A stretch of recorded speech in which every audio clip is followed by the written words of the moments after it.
Hello and welcome to Doctors In. I'm Angel and today I have with me Dr. Joseph K. Joseph, who is a toxinologist, and we're going to speak about snakes, toxins and different kinds of toxins.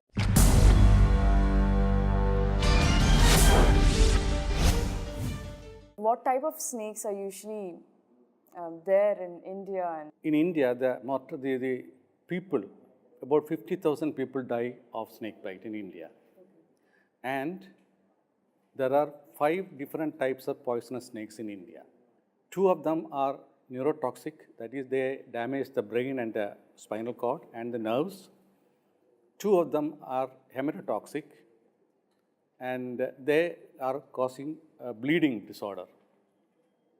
And the type of snakes which we find neurotoxics are cobra or naja naja and krait or Bungarus cerulus. These are neurotoxic bites.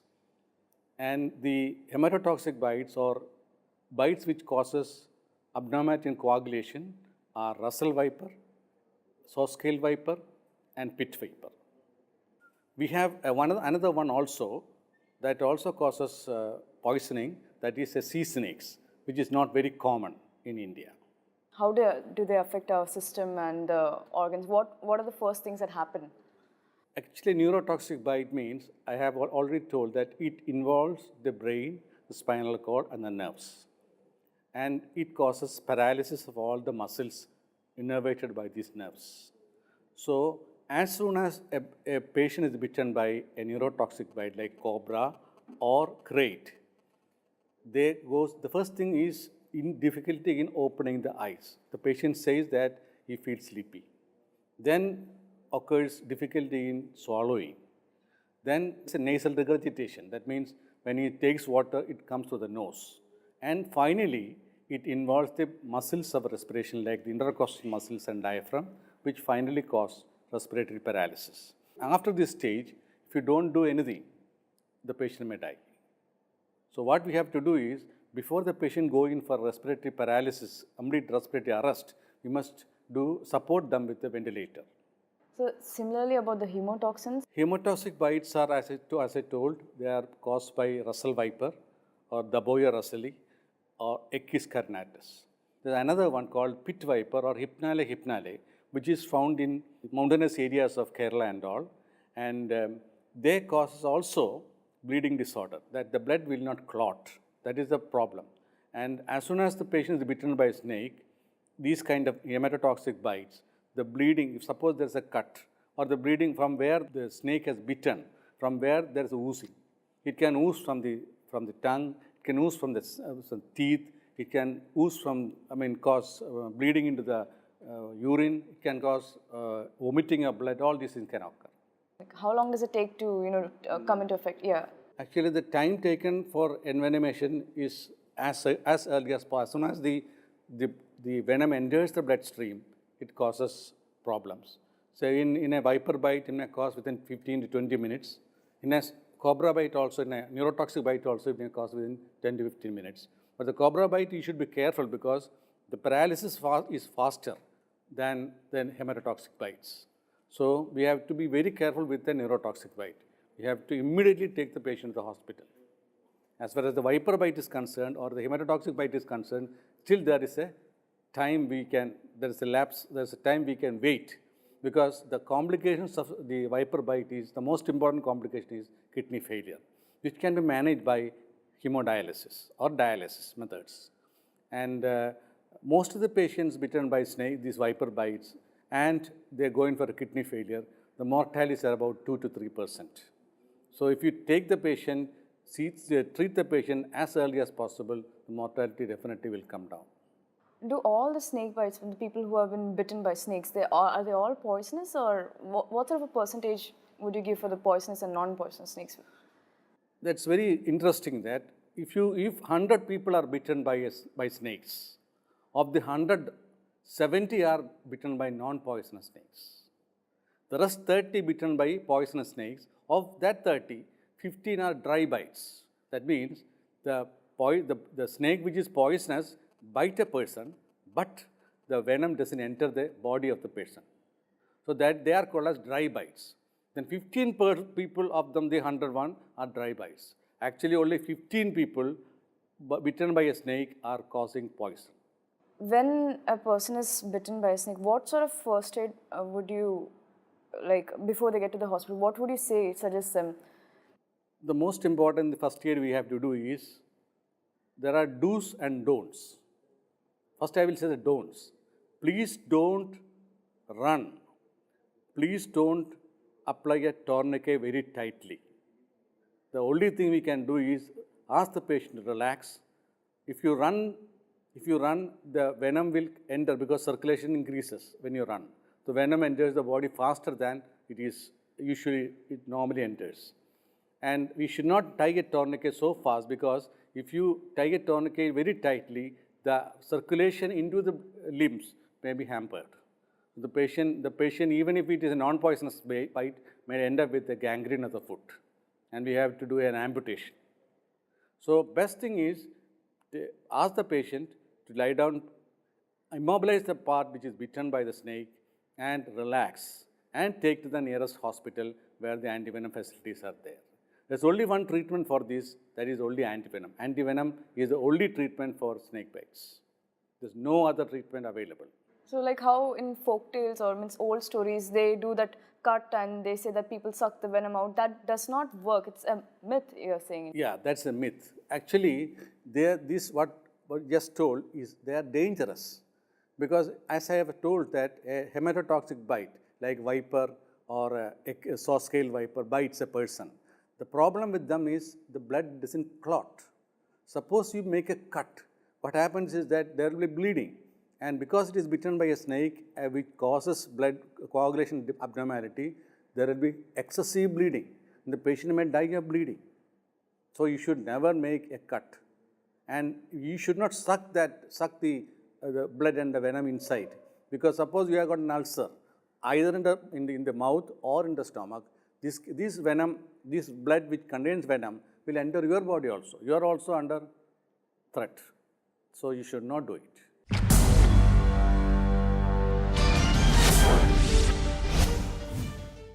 So what about the availability of the antivenom in India? Actually, we have got antivenom against 4 types of poisonous snake in India. One is against Russell viper, second is against saw scale viper, third is against Indian cobra or naja naja, and fourth is against krait or Bungarus cerulus. But the problem is we have other snakes in the country which are poisonous. Like one of them is pit viper, Hypnale hypnale, which is also viper-like. Then there is another known as Echis saturaki, that is found in Rajasthan, which also causes bleeding. But we don't have antivenom against these 2 types of snakes, which are found to be poisonous in India recently. So we have up present the snake venom making manufacturers, they make antivenom against 4 cobra, Russell viper, Echis carinatus or saw scale viper, and krait. So can you tell us about the antivenom? How is it produced? Antivenom is produced from the horses. What happens is that you should have a horse farm for that. It is not that cheap nowadays to maintain a horse farm. If you remember, about 30-40 years back, one 10 ml vial of antivenom was costing about 15 rupees. At present, the cost is one vial cost rupees 500 and odd. This is the preparation, the method, the modality is all same. There's no change, but the price has gone up because horse farm has to be maintained. That is very costly. Probably that is the reason. And we take the venom from the snakes. They dilute it to certain dilutions and inject into the horse. From the horse, after some period, some days, they will take the blood of the horse, and from that blood, they will produce the antibody. They will remove the antibody and they will purify it and then do all the animal experiments and then market it as anti-snake venom. But the problem with us is we have got a lot of scarcity in antivenom, because most of these probably manufacturers, they sell this antivenom outside India, like in Africa, Sri Lanka, all these things. The thing is that these antivenom are not effective as an antivenom prepared in Sri Lanka. The snakes have got a geographical variation. Snakes in this part, say in Kerala, southern Kerala, and the snakes in northern Kerala, the venom constituent is different. Actually, we should have a antivenom manufacturing factory where we get the antivenom from that part of the snakes. In India, what we get is all the snakes are brought from Mahabalipuram, that is Tamil Nadu. It will not serve the purpose. Snake bitten in the West Bengal is maybe a Naja Kautia, that is mono cobra, which is different from the Naja we find here. There is definitely a variation between the snakes venom in the West Bengal cobra and the cobra we found in South Kerala. So we have to have a farm for every states, at least 3 zones in India they should have. Then only we will be able to we can reduce the number of antivenom given. So nowadays we give 20 antivenom maximum. But we can reduce, suppose we have got a snake from the same part, same area, geographical area, we can reduce it to 5. One antivenom, as I said, costs 500 rupees. Before giving antivenom, I would like to stress the point that antivenom is a protein and it can cause reaction. The patient can die of antivenom also. So we have to be very careful about it.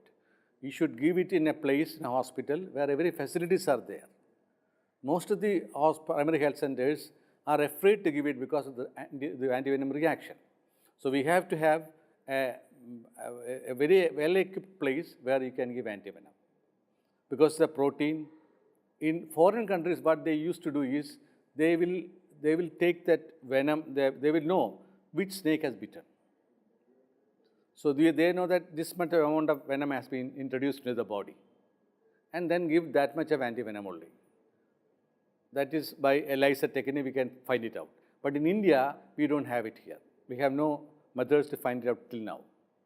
In Thailand, in Vietnam, in Australia, they have their own antivenom, and they make it monovalent antivenom. We have got a polyvalent antivenom. As I told you, the 4 different types of snakes are there. In Australia and all, cobra means only against antivenom against cobra. Only antivenom against viper, Russell viper. But here in India, we have got 4. So the amount of antivenom, the venom is diluted actually when you make all the 4.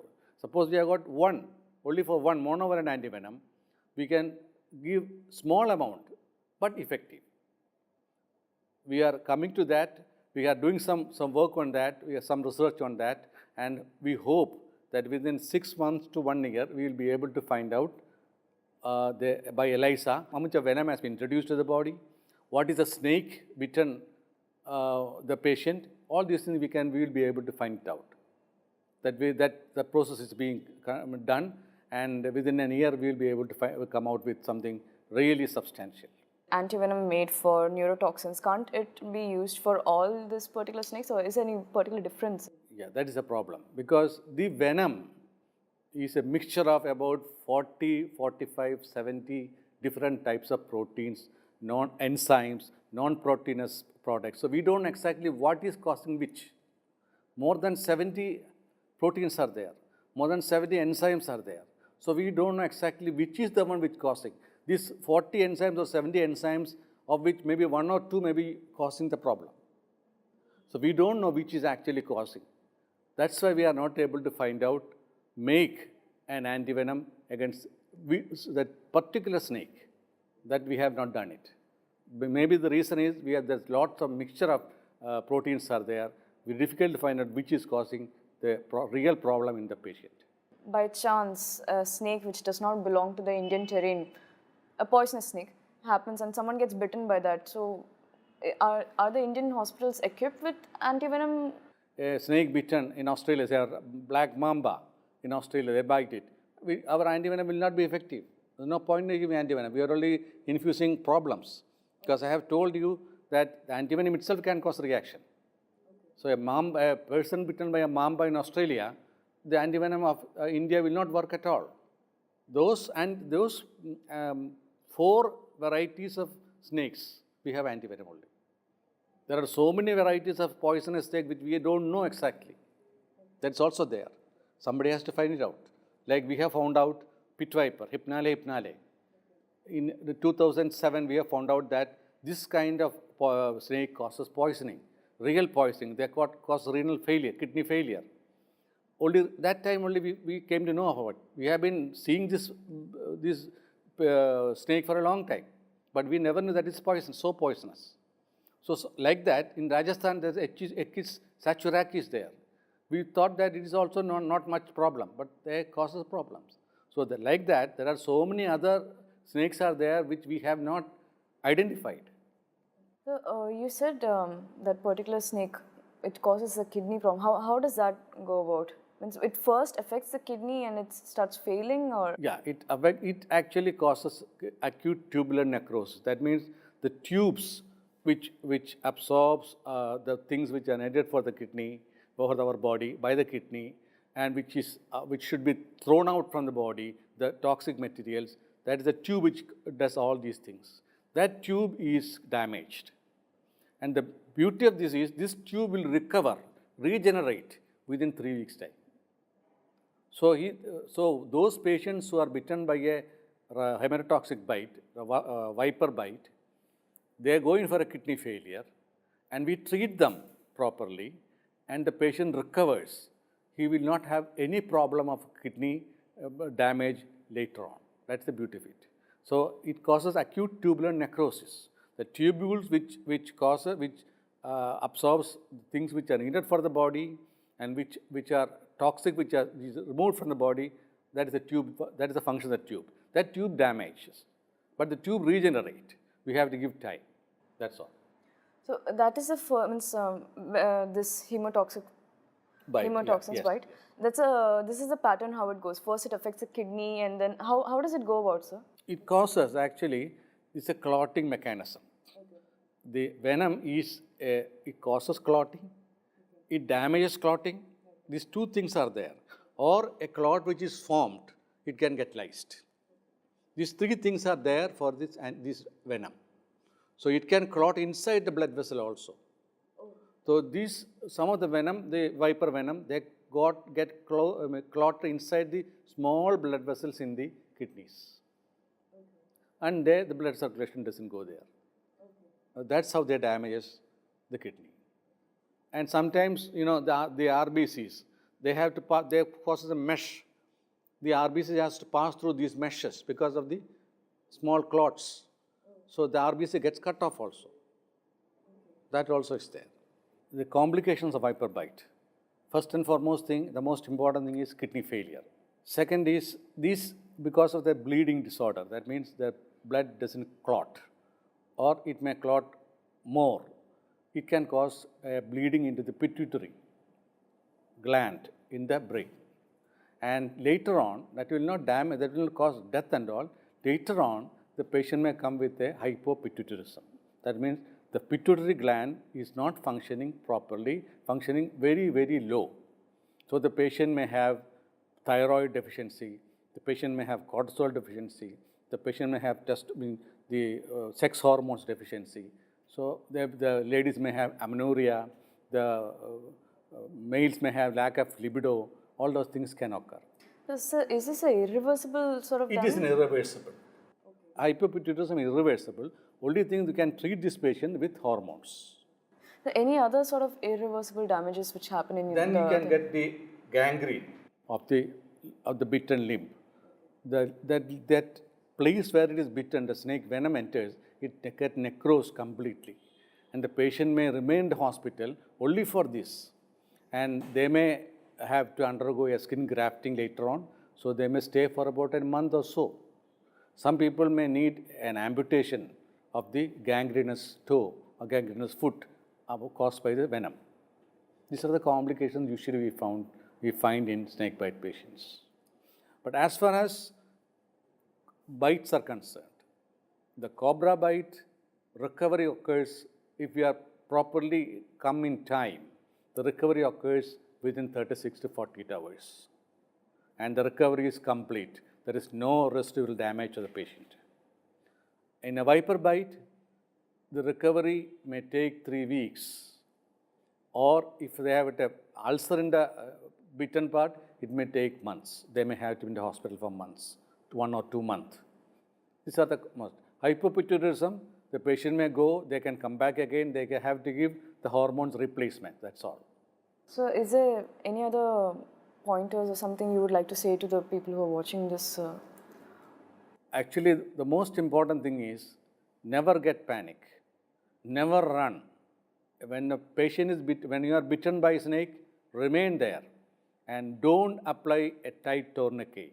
You just apply a sling and just make a sling and then just roll a cotton or anything what you have got and keep it immobilized. Don't move the limb. That's the most important thing. And immediately go to the hospital because the treatment of snake bite is only anti-snake venom and only anti-snake venom, nothing else. So that was Dr. Joseph K. Joseph, and we should thank him for enlightening us about snakes and neurotoxins and busting few myths about it. Until next time, this is Angel signing off. Thank you.